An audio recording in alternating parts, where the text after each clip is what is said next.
Hello, awesome people. I hope you're having a great day today. Today we're taking a look at The Enchanted Castle. It's a children's novel. It was written by Edith Nesbit, who published during the time as E. Nesbit in the early 1900s. It's about 100 years old now here in early 2023 for you folks. It is in the fantasy genre, and it's a children's novel.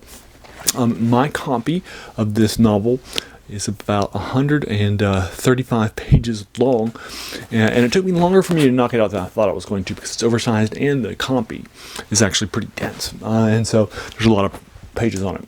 Also, there's no chapter notes, so it's an actual proper 135 pages long, oversized. There are no line breaks between different sections or anything like that.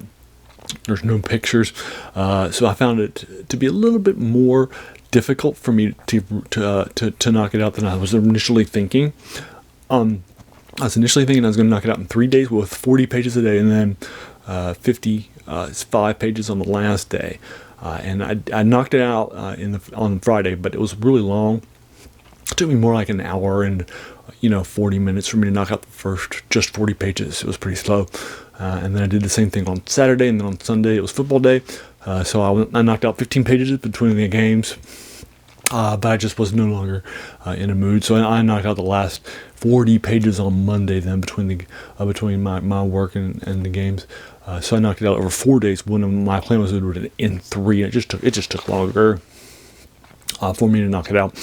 So we'll be doing a review for it here. Since it's doesn't have the chapters or the the breaks, paragraph breaks or anything like that, where you have a section that clearly has different stories into it. I'm only giving this, and it was also sometimes a little hard to get into. It was probably a little bit longer than it needed to be.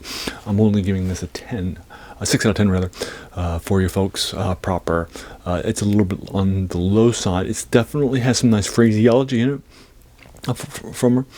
So as a reminder, I keep my reviews spoiler free.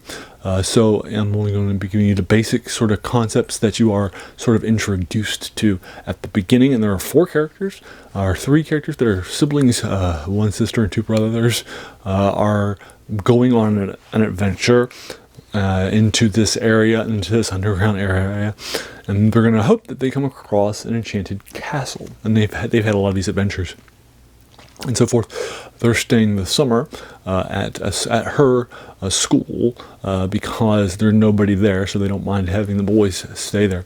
And they both were away from school with a governess called Mademoiselle, because she's French. And then so she's watching over them and so forth. She agrees to let them go, and they want to explore the area now that it's new to them. And so they explore, hoping to find an enchanted castle, and they explore underneath this set of stairs into this wild area and so forth. And then around page 10 or so, they come across a castle underneath an arch and so forth. And there's our 4th character, the princess, who is sleeping, and is awoken by a kiss by one of the 2 brothers. And that starts the story off proper. And that's about 10 or 15 pages into the 135 pages total. So I'll go ahead and leave it to it there. But then the exploration of the castle, what's happening, the true story of the matter, and so forth, are all sort of key concepts that I'll leave to you. If you want to talk about them in the reviews or in below, it's in the comments. Hey, let's do it, or talk about the ending. Let's do it too. I'd be happy to do that with you too. Again, it's very nice, but it has a lot of description, not a whole lot of plot. So I think it probably could have been a good 20 or 25 pages shorter, and been better. And also with traditional sort of storybook structures like chapters and page breaks and pictures and those sorts of things to break things up, I think would help too. It also reads a little bit like there's a lot of shorter vignettes, rather than one longer arching tale. So it has that sort of a feel to it too, which I don't think it helps it But anyway, Edith Nesbit was a beloved author during her era when she wrote tons of children's novels.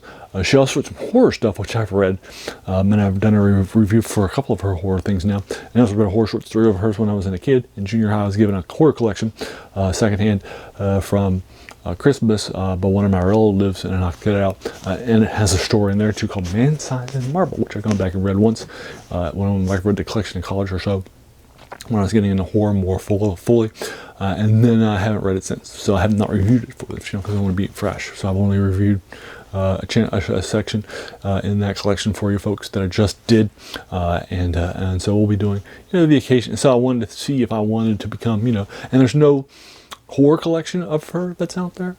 But all of her stuff that I've found so far is past its copyright date because it's written more than 100 years ago. So we should be able to find it online. So we'll see if I can find this novel for you online. I'll also link you to my copy on Amazon that I just bought too, in case you're interested in checking it out for you further. But I thought I might be doing a deep dive into her, and I definitely wanted to unpack her horror. But I just don't feel it after this novel. It's fine. But a 6 out of 10 it's not the sort of thing that's going to make you go, oh my gosh, that's so great, right? So anyway. But I do like the writing here. I think she's good. I just think it's a little long and it's a little bit overly descriptive at times, and not a whole lot of plot happens. And it's more vignettes and so forth that definitely could have been told in chapter breaks. So I think traditional novel structure would have helped this out a lot. So anyway, there you go. Edith Nesbit, The Enchanted Castle, written about 100 years ago for you folks. Have you read it? If so, what did you think about it? Let's talk about it in the comments below. As a reminder, this channel's name is The Worst Thing About New Books, which is a quote by Jacques Joubert, who said that the worst thing about new books was that they kept us from reading the old ones. And so that's why I like to go back and read stuff, in this case from the pulp here, and knock it out for you folks. It's definitely a passion of mine. So anyway, if you enjoyed this, again, hit the subscribe button. And thank you so much for taking some time out of your day and investing it and watching my video. We all have so many things that are happening in our lives, and we're pulled in so many different directions. So the fact that you spent this time with me is incredibly humbling, and I appreciate it. So thanks again, and have an amazing day.